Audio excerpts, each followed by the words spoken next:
ಅದಿತಿ ಯಾಕೆ ನಾನು ಅವಾಯ್ಡ್ ಮಾಡ್ತಿದ್ದಾಳೆ, ಅಥವಾ ಅವಾಯ್ಡ್ ಮಾಡ್ತಿದ್ದಾಳೆ ಅಂತ ನನ್ಗೆ ಅನ್ಸ್ತಿದ್ಯಾ? ಇಲ್ಲ, ಅವಳು ಅವಾಯ್ಡ್ ಮಾಡ್ತಿರೋದು ನಿಜನೇ ಆಗಿರ್ಬೋದು. ನಾನು ಅವಳ ಪ್ರೀತಿನ ಸೀರಿಯಸ್ ಆಗಿ ತಗೊಂಡಿಲ್ಲ ಅಂತನಾ? ನಾನು ಆ ಥರ ರಿಯಾಕ್ಟ್ ಮಾಡಿದ್ರಿಂದ ಅವಳ ಜಾಗದಲ್ಲಿ ಯಾರೇ ಇದ್ದೀರೋ ಇದೇ ತರ ರಿಯಾಕ್ಟ್ ಮಾಡ್ತಿರೋ ಅನ್ಸುತ್ತೆ. ಅವಳ ಹತ್ರ ನಡ್ಕೊಳ್ತಿರೋದು ಸರಿಯಾಗೇ ಇದೆ ಅನ್ಸುತ್ತೆ. ಅವಳು ನನ್ನ ಹತ್ರ ಮಾತಾಡದೇ ಇರೋದು ನನಗ್ ಮಾತ್ರ ಯಾಕೆ ಅನಿಸ್ತಿದೆ? ಅದೇ ಯಾಕೆ ಈ ತರ ಆಗ್ತಿದೆ? ಮುಂಚೆ ಯಾವತ್ತೂ ನಂಗೆ ಈ ತರ ಆಗಿಲ್ಲ ಅಲ್ವಾ? ಅದಿತಿ ಅಲ್ಲದೆ ಬೇರೆ ಯಾವ ಹುಡುಗಿನೂ ಸೊಪ್ಪು ಹಾಕಿಲ್ಲ ಅಂದಿದ್ರೆ ನನ್ಗೆ ಇಷ್ಟೊಂದು ಬೇಜಾರಾಗ್ತಿರ್ಲಿಲ್ಲ ಅಲ್ವಾ?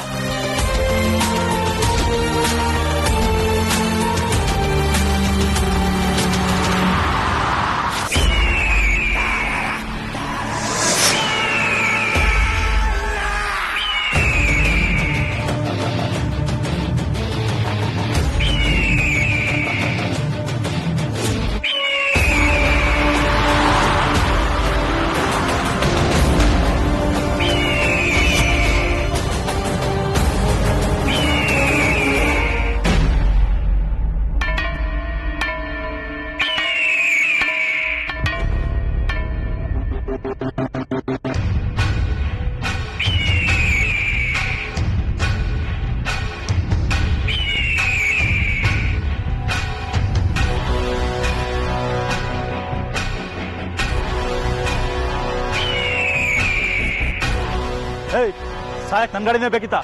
ಹೋಗ್ರ ಸೈಡ್ಗೆ. ಲೇ ಕಂದ, ಸಾಯಕಲ್ಲ, ಸಾಯಿಸಕ್ಕೂ ನೀನೇ ಬೇಕಾಗಿತ್ತು. ಬಾಯಿಗೆ ಬಂದಾಗ ಮಾತಾಡಬೇಡಿ, ಹೋಗ್ರ ಸೈಡ್ಗೆ. ಮಗನೇ, ಮನೆಯಿಂದ ಸಾಮಾನೆಲ್ಲ ಶಿಫ್ಟ್ ಮಾಡ್ಬಿಟ್ರೆ ನಿನ್ ಮೇಲೆ ಡೌಟ್ ಬರಲ್ಲ ಅಂತ ಅನ್ಕೊಂಡಿದ್ಯಾ? ನೀನು ಗಾಡಿ ಓನರ್ ಹತ್ರ ದುಡ್ಡು ಇಸ್ಕೊಂಡಾಗ್ಲೇ ಗೊತ್ತಾಯ್ತು ನೀನ್ ನಮ್ಮಿಂದ ಏನೋ ಮುಚ್ಚಿಡ್ತಾ ಇದೆಯಾ ಅಂತ. ಈ ದುಡ್ಡು ತಗೊಂಡೋದ್ರೆ ತಾನೇನೋ ಅಂಗಡಿ ಓಪನ್ ಆಗೋದು. ಮಗನೇ ಕರ್ಕೊಂಬರ.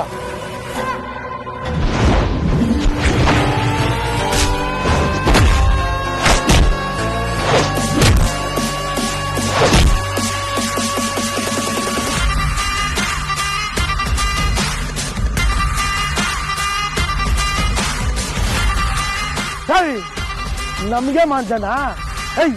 ಇವತ್ತು ದುಡ್ಡು ಮಾತ್ರ ಬೇಕು ಅಂಗಡೆ, ನೀನು ಪ್ರಾಣನು ಬೇಕು ಕಣ.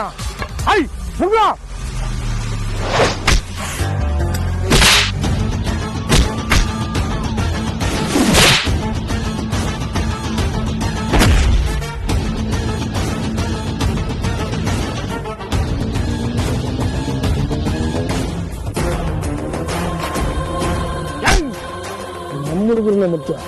ಎಷ್ಟೋ ಧೈರ್ಯ ನಿನಗೆ? ಇವತ್ತಿಲ್ಲ ಸಮಾಧಿ ಮಾಡ್ಬಿಡ್ತೀನಿ ನಿನಗೆ.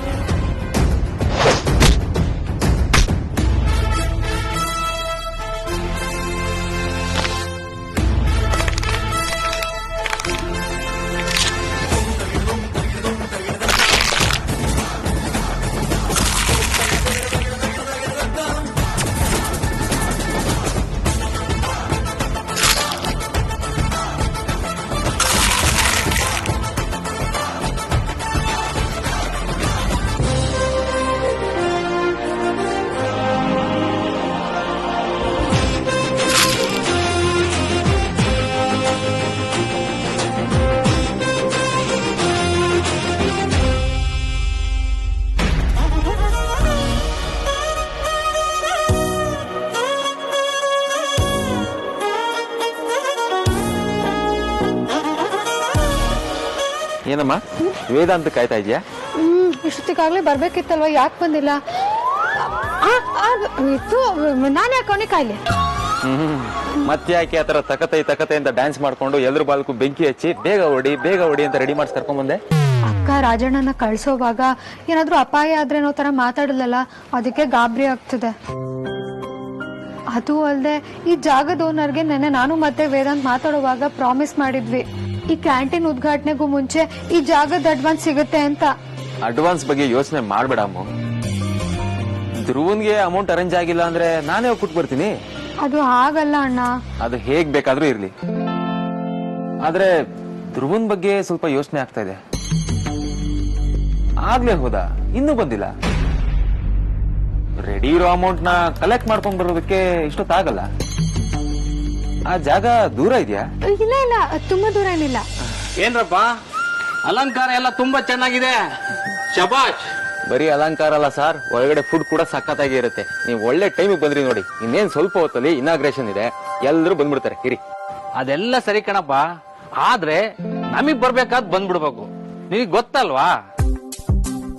ಅಯ್ಯೋ ಅಂಕಲ್, ಅದ್ ನಾವೇ ಕೊಟ್ಟಿರೋ ಮಾತು ನಮಗ್ ನೆನ್ಪಿದೆ. ನಮ್ದು ಮಾತಂದ್ರೆ ಮಾತು. ನಮ್ ರಾಜಣ್ಣ ದುಡ್ಡನ್ನ ತರೋದಕ್ ಹೋಗಿದ್ದಾರೆ. ಇನ್ನೇನ್ ಬಂದ್ಬಿಡ್ತಾರೆ. ನಿಮ್ ಸಹಕಾರನೇ ನಮ್ಮ ಯಶಸ್ಸಿಗೆ ದೊಡ್ಡ ಬೆಂಬಲ. ನೀವ್ ಬನ್ನಿ ಕೂತ್ಕೊಳ್ಳಿ. ತುಂಬಾ ಚೆನ್ನಾಗಿ ಮಾತಾಡ್ತೀಯಮ್ಮ. ಆ ದೇವ್ರು ನಿಮ್ಗೆಲ್ಲ ಒಳ್ಳೇದ್ ಮಾಡ್ಲಿ. ಮಾಡ್ಲಿ ಮಾಡ್ಲಿ.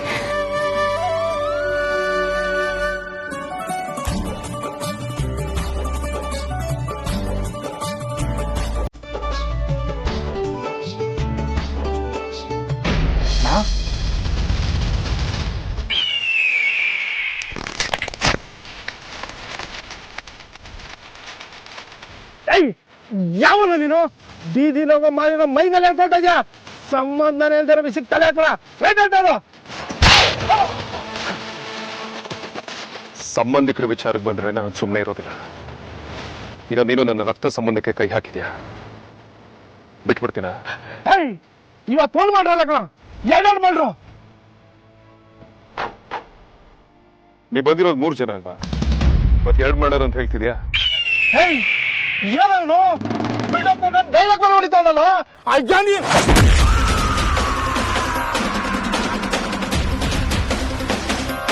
ಬೈ ಬರ್ತೆ ಬಂದಿದೆ.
ಕಥೆನ ಈಗಲೇ ಮುಗಿಸ್ಬಿಡ್ಬೇಕು ಅಂತಿದೆ, ಆದ್ರೆ ಪ್ರತಿಯೊಬ್ಬರಿಗೂ ಸೆಕೆಂಡ್ ಚಾನ್ಸ್ ಕೊಡ್ಲೇಬೇಕು ಅಂತ ನಾನು ಅನ್ಕೊಂಡಿದ್ದೀನಿ. ಹಾಗಾಗ್ಬಿಡ್ತಿದೆ. ಹೇಯ್, ನನ್ನ ಎದುರಾಕಣ ಅದ್ ಹೇಗ್ ನಮ್ ನೇರದಲ್ಲಿ ಉದ್ಧಾರ ಆಯ್ತಾರ ನಾನು ನೋಡ್ತೀನಿ ಕೂಡ. ಇರೋ ನಾನು ಬಂದೆ.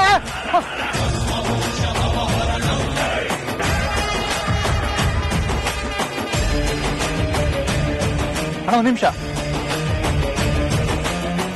ಥ್ಯಾಂಕ್ಸ್ ಅಣ್ಣ. ನಾನಿಲ್ಲಿರೋದು ನಿಂಗೆ ಗೊತ್ತಾಯ್ತು?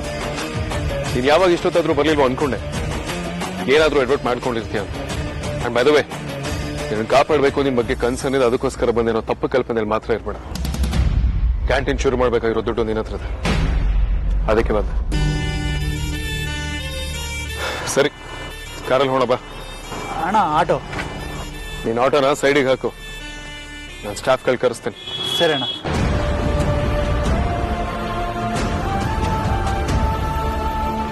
ನಿನ್ ಮಾತಲ್ಲಿ ಏನ್ ಹೇಳಿದ್ರು ನಿನ್ ಮನ್ಸೆ ಅಂತ ನಂಗೆ ಚೆನ್ನಾಗಿ ಗೊತ್ತು. ನೀನ್ ನನ್ನ ಕೇರಿಂದ ಇಲ್ಲಿಗೆ ಬಂದಿದ್ಯಾ, ಅದನ್ನು ಅರ್ಥ ಮಾಡ್ತಿದ್ದ ನಾನಲ್ಲ. ನನ್ನ ಬಗ್ಗೆ ನಿಂಗೆ ಕೇರ್ ಇಲ್ಲ ಅಂತಿದ್ರೆ ಆಟೋದಲ್ಲಿ ಬಾ ಅಂತಿದೆ, ಯಾಕೆ ಕಾರಲ್ಲಿ ಬಾ ಅಂತ ಹೇಳ್ತಿದ್ದೆ? ಇವತ್ತು ನನಗೆ ನಿಜವಾಗ್ಲೂ ಖುಷಿ ಆಯ್ತಣ್ಣ.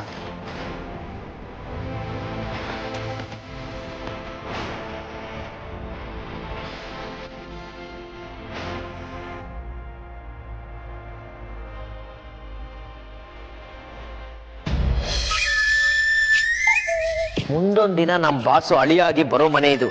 ಈ ಮನೆಗೆ ಯಾವ ದಿಕ್ಕಲ್ಲಿ ಎಷ್ಟೆಷ್ಟು ಬಾಗ್ಲಿದೆ ಅಂತ ನೀಟಾಗಿ ಸ್ಕ್ಯಾನ್ ಮಾಡ್ಬಿಡ್ಬೇಕು. ಆಮೇಲೆ ಯಾವ ಬಾಗ್ಲಿಂದ ಬರಬೇಕಾಗುತ್ತೋ ಗೊತ್ತಿಲ್ಲ. Uncle aunty. ಯಾಕಪ್ಪ ನಿನ್ನ ಹೆಸರು ಕರೆದ್ರೆ ಭಯ ಆಯ್ತಾ ನಿನ್ಗೆ? ಅಯ್ಯೋ ಭಯ ಅಲ್ಲ ಅಂಕುಲ್, ಆಕ್ಚುಲಿ ನನ್ನ ಫುಲ್ ಹೆಸರನ್ನ ಎಲ್ರು ಮರ್ತೋಗಿದ್ದಾರೆ. ಉಳಿದವ್ರು ಬಿಡಿ, ಒಂದೊಂದ್ಸಲ ನನಗೆ ಮರ್ತೋಗುತ್ತೆ. ಹಾಗಿರುವಾಗ ನನ್ನ ಪೂರ್ತಿ ಹೆಸರು ಹೇಳಿ ಯಾರಾದ್ರೂ ಕರೆದು ಬಿಟ್ರೆ ನನ್ನ ಎದೆ ಜಲ್ಲನ್ ಬಿಡುತ್ತೆ. ಒಳ್ಳೆ ತಮಾಷೆ ಕಣಪ್ಪ ನೀನು. ನಾವು ಅದಕ್ಕೆ ಅಲ್ವಾ ಫೇಮಸ್. ಅದು ಬಿಡು, ನೀನ್ ಯಾಕೆ ನಮ್ಮ ಹತ್ರ ಒಳ್ಳೆ ಬಟ್ಟೆ ಹಾಕೊಂಡು ರೆಡಿಯಾಗಿರಿ ಅಂದೆ? ಏನ್ ನಡೀತಿದೆ? ಆಂಟಿ ಚಿಚಿ ಚೆನ್ನಾಗಿಲ್ಲ. ನಾನು ನಿಮ್ಗೆ ಮರ್ಯಾದೆ ಕೊಟ್ಟು ದೊಡ್ಡ ಅಮ್ಮ ಅಂತ ಕರಿತೀನಿ, ಓಂಕುಲ್ ಅಲ್ಲ ದೊಡ್ಡ ಅಪ್ಪ ಅಂತ ಕರಿತೀನಿ. ಏನಾದ್ರೂ ಕರಿಯಪ್ಪ, ಪರವಾಗಿಲ್ಲ. ನೋಡಿ ದೊಡ್ಡ ಅಪ್ಪ ದೊಡ್ಡ ಅಮ್ಮ, ನಮ್ ಬಾಸ್ ಏನ್ ಹೇಳ್ತಾರೆ ಅದನ್ನ ಚಾಚು ತಪ್ಪದೆ ಮಾಡೋದು ಅಷ್ಟು ಮಾತ್ರ ನನ್ನ ಕೆಲಸ. ನಿಮ್ಮನ್ನ ರೆಡಿ ಮಾಡಿಸಿ ಅವ್ರು ಹೇಳಿರೋ ಜಾಗಕ್ಕೆ ಕರ್ಕೊಂಡ್ ಬಾ ಅಂತ ಕಳ್ಸಿದ್ದಾರೆ, ನಾನು ಅಷ್ಟೊಂದು ಮಾತ್ರ ಮಾಡ್ತಾ ಇದ್ದೀನಿ. ಅದನ್ನು ಬಿಟ್ಟು ನೀವು ಏನೇ ಪ್ರಶ್ನೆ ಕೇಳಿದ್ರು ಅದಕ್ಕೆ ಉತ್ತರ ಕೊಡಕ್ಕೆ ಸರಿಯಾದ ವ್ಯಕ್ತಿ ನಾನಾಗಿರಲ್ಲ. ಓ ಹಾಗಾ, ಸರಿನಪ್ಪ. ನಮ್ಮ ಬಾಸ್ ನಿಮ್ಮ ಮಗಳನ್ನೇ ಪಟಾಯಿಸ್ಕೊಂಡಿರೋ ವಿಷಯನೂ ಮುಚ್ಚಿಡು ಅಂತ ಹೇಳಿದ್ದಾರೆ, ಅದಕ್ಕೆ ಮುಚ್ಚಿಟ್ಟಿದ್ದೀನಿ. ನೀವ್ ಆರಾಮಾಗೆ ಸರಿ ಅನ್ಬಿಟ್ರಲ್ಲ, ವಿಷಯ ಏನು ಅಂತ ಗೊತ್ತಿಲ್ದೆ. ವೇದಾಂತ್ ಏನೇ ಮಾಡಿದ್ರು ಯೋಚನೆ ಮಾಡೇ ಮಾಡಿರ್ತಾನೆ. ಅದೇನೋ ಸರಿನೇ, ಆದ್ರೆ ವಿಷಯ ಏನು ಅಂತ ಗೊತ್ತಾದ್ರೆ ನಮಗೂ ನಿರಾಳಾಗುತ್ತಲ್ವಾ, ಅದಕ್ಕೆ ಕೇಳಿದೆ. ಅಲ್ಲಿಗೆ ಹೋದ್ಮೇಲೆ ಗೊತ್ತಾಗುತ್ತಲ್ವಾ, ಮತ್ತಿನ್ನೇನು. ಈಗ ನಾವು ತಡ ಮಾಡೋದು ಬೇಡ, ಹೊಡೋಣವಾ? ಭಗವಂತನೇ ಕಾಪಾಡ್ಬೇಕು. ಯಾಕೆ ನನ್ ಜೊತೆ ಬರೋದಕ್ಕೆ ಭಗವಂತನೇ ಅನ್ಸ್ಕೊತಾ ಇದ್ಯಾ? ನನಗೇನ್ ಗೊತ್ತು, ಹಾಗೆ ಹೇಳ್ಬೇಕು ಅನ್ನಿಸ್ತು ಹೇಳ್ದೆ. ಸರಿ ನಡಿಯಪ್ಪ ಲಕ್ಷ್ಮೀಕಾಂತ. ನೀವು ರೆಡಿ ಅಂದ್ರೆ ನಾನು ರೆಡಿನೇ ದೊಡ್ಡ ಅಪ್ಪ. ಪುಷ್ಪಕನ್ ವಿಮಾನ ಅಲ್ಲ, ಪುಷ್ಪಕ ವಿಮಾನ ಚಾಲು ಮಾಡೋದೆ. ಬನ್ನಿ ಬನ್ನಿ ಬನ್ನಿ ಬನ್ನಿ ಬನ್ನಿ ಬನ್ನಿ ಬನ್ನಿ.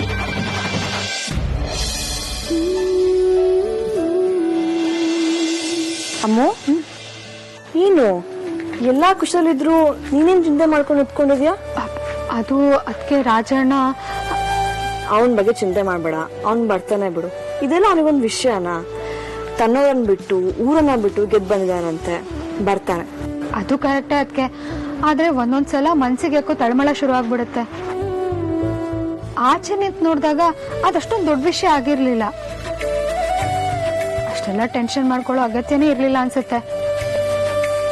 ಆದ್ರೆ ಆ ಕ್ಷಣದಲ್ಲಿ ಮಾತ್ರ ಆಚೆ ನಿಂತು ನೋಡೋದಕ್ಕೆ ಆಗಲ್ಲ.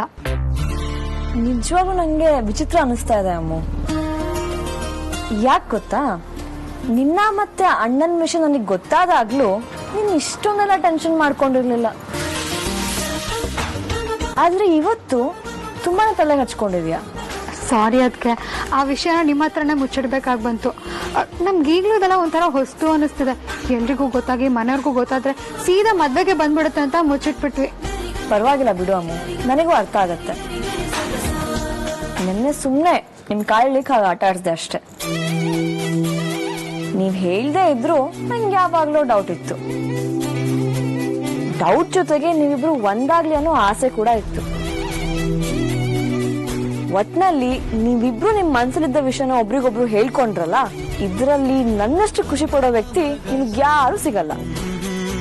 ನಿಮ್ಮಷ್ಟು ಖುಷಿ ಪಡೋರು ಆಮೇಲೆ ಅದಕ್ಕೆ ನನ್ನ ಪಾಲಿಗೆ ನಿಮ್ಮಂತವ್ರು ಯಾರು ಸಿಗಲ್ಲ. ನೀವೊಂಥರ ದೇವರು ಕೊಟ್ಟ ಅದಕ್ಕೆ. ಏನಮ್ಮ ಎಷ್ಟೊತ್ತು ಕಾಯೋದು? ನನಗೆ ಬೇರೆ ಕೆಲಸ ಇದೆ, ದುಡ್ಡು ಕೊಡಿ. ಹಾ ಅಂಕಲ್, ನಾವು ಅವ್ರಿಗೇನೆ ಕಾಯ್ತಿದೀವಿ. ಇನ್ನೇನ್ ಬಂದ್ಬಿಡ್ತಾರೆ. ಮೋಸ ಮಾಡಲ್ಲ ತಾನೇ? ಮಾತಿಗೆ ತಪ್ಪಿದ ಮಕ್ಳೇ ಅಲ್ಲ ಅಂಕಲ್ ನಾವು. ನಮ್ದೊಂಥರ ಕಸ್ತೂರಿ ನಿವಾಸದ ವಂಶ ಇದ್ದಂಗೆ. ಮರ್ಯಾದೆ ಬಿಟ್ಟು ಬದುಕೋ ಜನನೇ ಅಲ್ಲ. ಮಾತ್ ದೊಡ್ಡದು, ಹಾಗೆ ನಡ್ಕೊಂಡ್ರೆ ತುಂಬಾ ದೊಡ್ಡ ಜನ ಆಗ್ತೀರಾ. ಅಲ್ಲೋಡಿ ಬಂದೇ ಬಿಟ್ರು.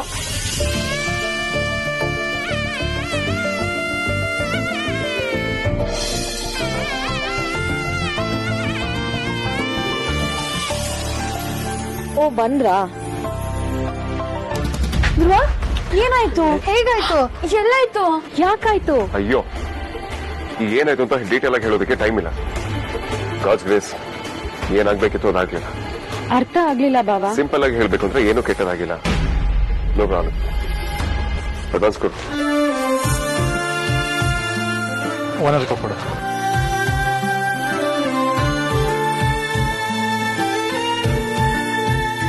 ತಗೊಳ್ಳಿ ಅಂಕಲ್. ಮಾತು ಅಂದ್ರೆ ಇದು. ಆ ದೇವ್ರು ನಿಮ್ಮೆಲ್ಲರನ್ನು ಚೆನ್ನಾಗಿಟ್ಟಿರ್ಲಿ.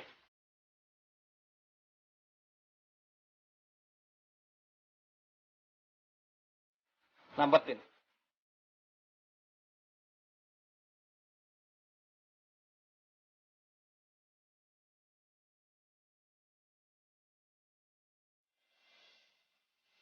ಓ, ಎಲ್ಲಿ ಓನರ್ ಎಲ್ಲೂ ಕಾಣಿಸ್ತಾನೆ ಇಲ್ಲ. ನಾನು ಕ್ಯಾಶ್ ತರೋಣ ಅಂತ ಹೋಗಿದ್ದೆ. ತುಂಬಾ ಬೇಗ ಬಂದ್ರಿ, ಕೆಲಸ ಎಲ್ಲ ಮುಗೀತು. ಆಯ್ತು. ರಾಜಣ್ಣ, ನಿಮ್ಗೇನು ತುಂಬಾ ಏಟಾಗಿಲ್ಲ ತಾನೆ? ಲೇ, ನೀನ್ ಯಾವಾಗ್ಲೇ ಡೈನೋಸರ್ಸ್ ತರ ಆಡೋದನ್ನ ಕಲ್ತ್ಕೊಂಡಿದ್ಯಾ? ಅವನೇನು ಆಗಿಲ್ಲ ಅಂತ ಹೇಳ್ತಿಲ್ವಾ? ಜಗತ್ ಡೌರಾಣಿ ನೀನು. ವೇದಾಂತ್, ರಾಜಣ್ಣನ ಮುಖ ನೋಡಿದ್ರೆ ದೊಡ್ಡ ಲೆವೆಲ್ಗೆ ಫೈಟ್ ಆಗಿರೋ ತರ ಕಾಣಿಸಿದೆ. ನಿನ್ಗೇನು ಆಗಿಲ್ಲ ತಾನೆ?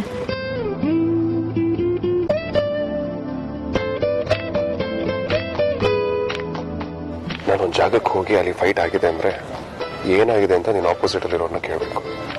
ಅದು ಅಲ್ಲದೆ ನೀನ್ ಕೊಟ್ಟಿರೋ ವಚನಗೆ ನನ್ನ ಜೊತೆ ಇರುವಾಗ ಯಾರಾದ್ರೂ ನನ್ನ ಏನಾದ್ರೂ ಮಾಡೋದಕ್ಕೆ ಸಾಧ್ಯನಾ ಹೇಳು?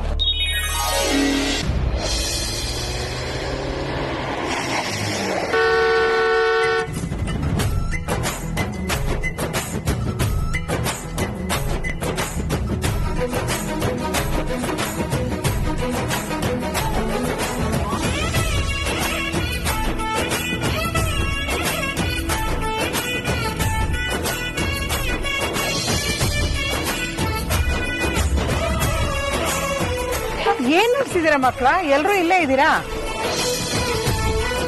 ಏನಮ್ಮ ಇದಲ್ಲ? ಏನಪ್ಪ ಇದು? ನೋಡಿ ಚಿಕ್ಕಪ್ಪ,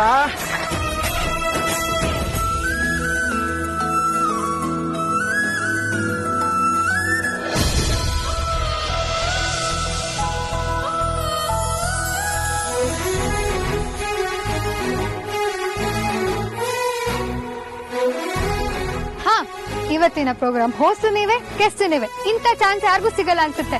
ಏನಮ್ಮ ಇದು? ಅಪ್ಪ ಅಮ್ಮ ಅಲ್ಲಿ ನೋಡಿ.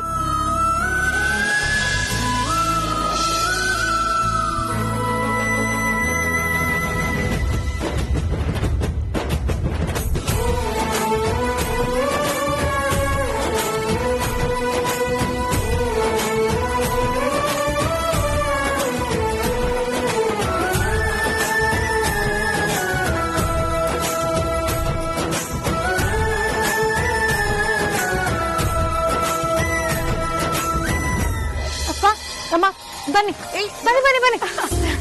ಏನ್ ಇದಲ್ಲ? ಅಮ್ಮ ಹೇಳ್ತೀನಿ.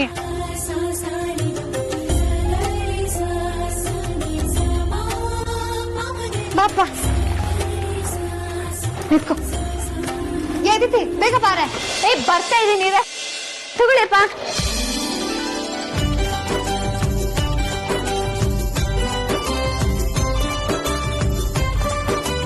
ಅಮ್ಮು ಏನಮ್ಮ ಇದೆಲ್ಲ? ಅಪ್ಪ, ನೀವು ಮೊದಲು ಟೇಪ್ ಕಟ್ ಮಾಡಿ, ಎಲ್ಲ ನಿಮ್ಗೆ ಗೊತ್ತಾಗುತ್ತೆ. ಈಗಾಗಲೇ ಹೆಚ್ಚು ಕಡಿಮೆ ನಿಮ್ಗೆ ಗೊತ್ತಾಗಿದೆ ಅಲ್ವಾ? ವೇಟ್ ನಾವು ಬರ್ತಾ ಇದೀವಿ. ಓ ಬೇಗ್ರೆ, ಎಲ್ಲ ಅರೇಂಜ್ಮೆಂಟ್ ಇದೆ ಅಂತ ನನಗೆ ಗೊತ್ತಿರಲಿಲ್ಲ. ನಮ್ಮ ಮಕ್ಕಳು ಇದನ್ನೆಲ್ಲ ಮೊದಲು ರಿಬ್ಬನ್ ಕಟ್ ಮಾಡಿ ಮುಹೂರ್ತ ಮೀರೋಗುತ್ತೆ. ಬರೀ